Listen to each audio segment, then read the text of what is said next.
Alright, I'm just take the wire, the dikes or wire cutters and cut off the nails, and then I'll put them on the sander. Got the hex nuts on both sides. This one here goes in the trash or the burn pile. And we're going to modify that tool path. Take that into the shop, modify my CNC tools so that it'll be doing its thing. Alright, we're going to run the pocket nut. And this side doesn't have, it's not cutting it out, so it's just going to do the holes on the hex nut.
Going down and drilling the hole. Of course, the first quarter inch there's nothing in there. I slowed that down from 80 to about 40 or 50. So, you know, slowed it down a little bit because it sounded a little bit loud. I'm going to break those bits or 20 to piece.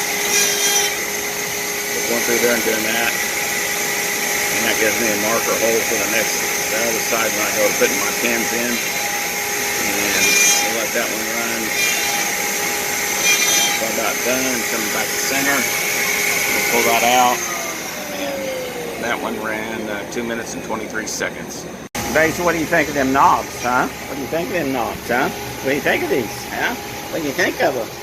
There's a bunch of them, aren't there? And then there's 3 more to add to the mix. Get them sanded up, and get these 3 plywood ones off. Get her out, and should be good to go.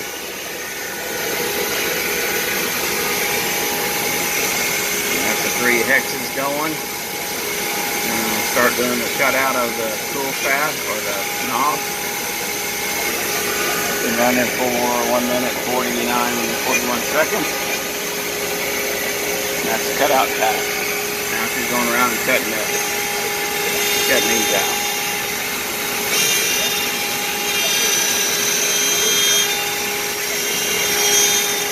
This piece of stock is bare minimum. It's 2x8. I'd rather have a 3x8. I'd have a lot less problems with the pieces coming out. That's the problem when you start cutting your pieces too tight. You know, don't leave a ½ inch or so around each one of them. And anyway, so there you go. Going to town. Have this one dialed in pretty good right now. Alright, 5 minutes and 12 seconds. Got 3 knobs out. There they are. That's the last of the batch.